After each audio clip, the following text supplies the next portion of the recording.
एक गैराज में चार्ली उस विमान की मरम्मत कर रहा है जो उसकी पत्नी सारा ने उसके जन्मदिन पर उसे उपहार दिया था। तभी सारा बीच में आकर बताती है कि वह जल्दी ही लंदन बिजनेस कॉन्फ्रेंस के लिए जा रही है। वह उसे फिर से साथ चलने का न्योता देती है, लेकिन चार्ली मना कर देता है क्योंकि उसके पास बहुत सारा काम है। कुछ समय बाद चार्ली सीआईए मुख्यालय पहुंचता है। डिक्रिप्शन और एनालिसिस विभाग की ओर जाते हुए वह उन सभी सुरक्षा स्कैनरों से गुजरता है जिन्हें उसने खुद बनाया है, और आखिरकार काम पर लग जाता है।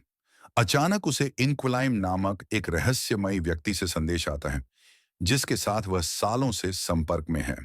हमेशा की तरह इस बार भी उसके पास बेहतरीन क्लासिफाइड इंटेल है, लेकिन इंक्विलाइम चेतावनी देता है कि ये दस्तावेज सीआईए को जोखिम में डाल सकते हैं।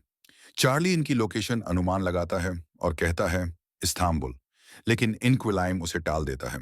इसके बाद वह दस्तावेजों का विश्लेषण करता है, लेकिन चौंकाने वाली बात यह है कि एक प्रतिभाशाली इंसान होते हुए भी वह कोड नहीं सेंध पाया।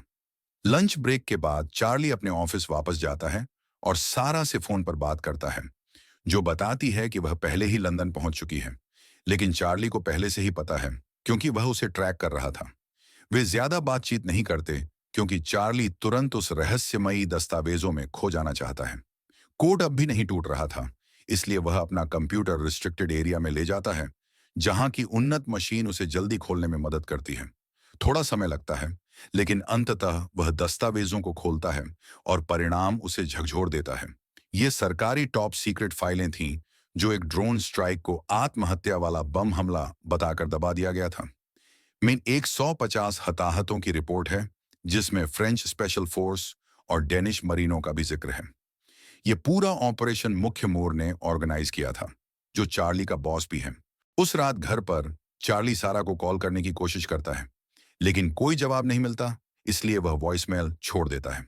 अगले दिन चार्ली ऑफिस पहुंचते ही हैरान रहता है। मोर वहीं खड़े हैं। मोर उसे नई डायरेक्टर ओब्रायन के ऑफिस में लेकर जाते हैं, जो हाल ही में पद संभाली हैं। वह बताती हैं कि लंदन के एक होटल में आतंकी हमला हुआ था और सारा भी उसमें शिकार बनी थी। चार्ली इन बातों से इनकार करता है और सारा को कॉल करने की सख्त इच्छा जताता है, तो मूर टीवी चालू कर देता है। टीवी रिपोर्टर बताता है कि 4 आतंकवादियों ने होटल में घुसकर 4 लोगों को बंधक बना लिया और उनमें से 2 को मार दिया। अब मूर होटल की सुरक्षा फुटेज दिखाते हैं, जिसमें पूरे अराजक दृश्य के बीच सारा को गिरते हुए देखा जा सकता है, जिससे उसकी मौत की पुष्टि होती है। चार्ली जब घर लौटता है तो ढेरों रिपोर्टर इंटरव्यू लेने को तैयार खड़े होते हैं और पुलिस उन्हें दूर रखने में लगी होती है। एक दोस्त मदद करता है और चार्ली को बिना अड़चन घर तक पहुंचाता है। अगले दिन रोहत सैश में चार्ली मूर और सुपरवाइजर कैलिब से खड़े होकर सवाल करता है। उस घटना में उसे कुछ गड़बड़ महसूस हो रही थी। वह विश्वास नहीं कर पा रहा था कि ये 4 आतंकवादी हजारों सुरक्षा कैमरों से बचकर लंदन की ट्रैफिक में कैसे घुस सकते थे। मूर कहता है, हम इसकी तह तक जाएंगे, लेकिन कैलिब उसे घर भेज देता है। अगले दिन चार्ली एयरपोर्ट जाकर सारा का शव और उसके सामान ले आता है। घर पर वह सूटकेस खोलने लगता है और सारा द्वारा उसके लिए खरीदा गया एक गिफ्ट देखता है, जिसे देखकर वह टूट जाता है। घर में बैठे बैठे थक कर वह फिर ऑफिस लौट जाता है और रिस्ट्रिक्टेड कंप्यूटर का इस्तेमाल कर होटल और आसपास की स्ट्रीट सुरक्षा कैमरों को हैक करता है। वह घटनाओं की टाइमलाइन बनाता है और उसे अपने सीनियर्स को दिखाता है। पता चलता है कि 4 आतंकवादी, पूर्व मास्को का मिश्का, साउथ अफ्रीका से लॉरेंस, विशेष बल का पूर्व सदस्य, भाड़े का बंदूकधारी हॉर्स्ट और पूर्व इंटेलिजेंस अधिकारी ग्रेटचन पूर्व नियोजित रूप से हमला करने में शामिल थे। पहली दुर्घटना उनके साथ इंडोनेशिया की इन्वेस्टमेंट फर्म की मीटिंग में शुरू हुई, जो आरोप प्रत्यारोप के चलते हाथापाई में बदल गई और एक धमाका हुआ। इसी दौरान एक आतंकी ने फायर खोल दी, एक सुरक्षाकर्मी की हत्या कर दी और दूसरे को गंभीर रूप से घायल कर दिया। होटल की सुरक्षा दरवाजा बंद कहते हुए पुलिस को सूचना दे दी। परेशान आतंकवादी लोग सम्मेलन कक्ष में घुस गए और बंधकों को पकड़ लिया। सारा ने उनमें से कुछ को बचाने की कोशिश की, जिसके चलते वह बंधकी गई। चार्ली ने अपनी वॉइस और फेस एनालिसिस स्क्रिप्ट चलाकर इन चारों आतंकवादियों की पहचान कर ली, लेकिन तभी उसे एहसास हुआ कि कैलिब और मूर पहले से ही इससे वाकिफ थे। उन्होंने कहा, हम पहले से ही काम कर रहे हैं, और चार्ली को साइकोलॉजिस्ट के पास भेज दिया गया था। अगले दिन चार्ली ने अपने आईडी बैज में एक चिप छिपा लिया और वह सुरक्षा स्कैनर को बाईपास कर अदृश्य होकर ऑफिस में दाखिल हो गया। फिर उसने सारे क्लासिफाइड फाइलें प्रिंट कराईं और प्रिंटर में स्किमर लगाकर डिजिटल कॉपी बना ली। उस रात बार में गया जहां वह लगातार जुक बॉक्स को देख रहा था।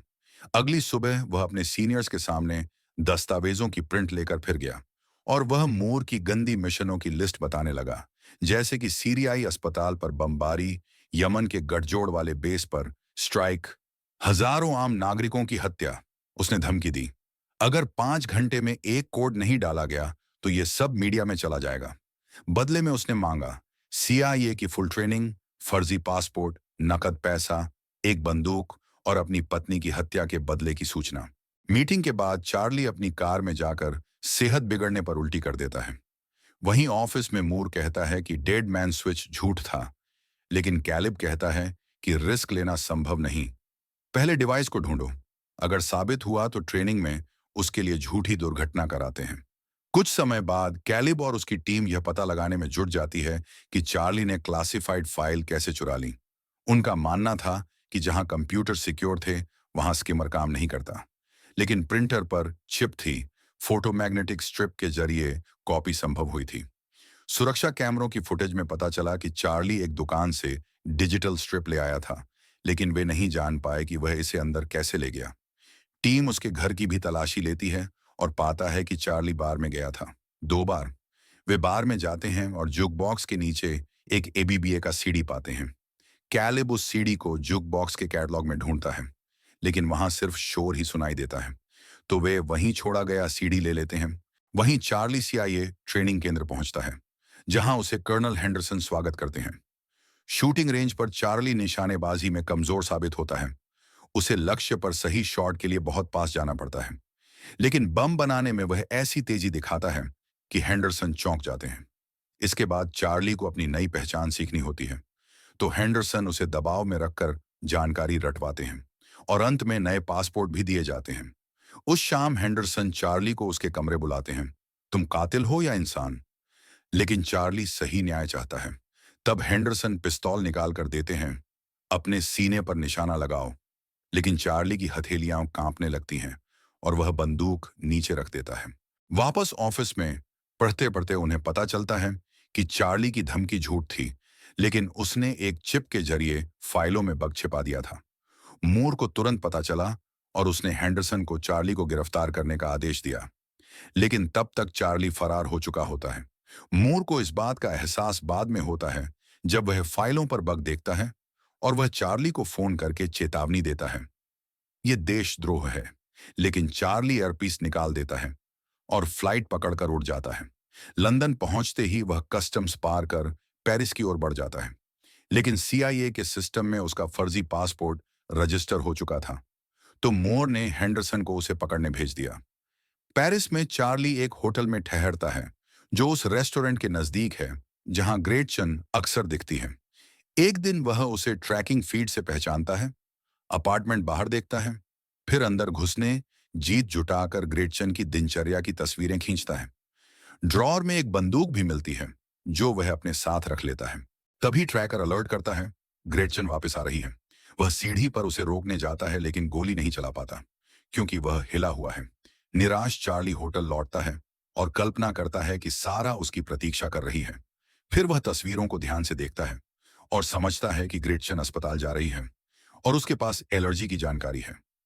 अगले दिन चार्ली फूलों का ढेर खरीदता है और कैफे में बैठकर ग्रेटचन का इंतजार करता है। उसके अस्पताल पहुंचते ही वह डॉक्टर की सफाई के बहाने अंदर चला जाता है। वह ग्रेटचन को एक मशीन में बंद करता है और उस कमरे में धुएं की तरह पॉलिन पैदा करता है। ग्रेटचन की एलर्जी भड़क उठती है। वह कमजोर होकर ऐसी मशीन से बाहर निकलती है। चार्ली पूछता है, हॉर्स्ट कहाँ मिलेगा? बट उसकी एलर्जी बोलने नहीं देती। फिर चार्ली चैम्बर खोलता है। वो 2 लोग लड़ते हैं और चार्ली पिस्तौल निकालता है, लेकिन ग्रेटचन पीछे से टक्कर मारकर बाहर निकल जाती है। वह सड़क पर जिंदा रहकर भागती है और तभी गाड़ी आकर उसे टक्कर मार देती है। वह गिरती है। चार्ली थर्राकर उसकी मोबाइल लेता है और भाग निकलता है, लैब कोट फेंक देता है।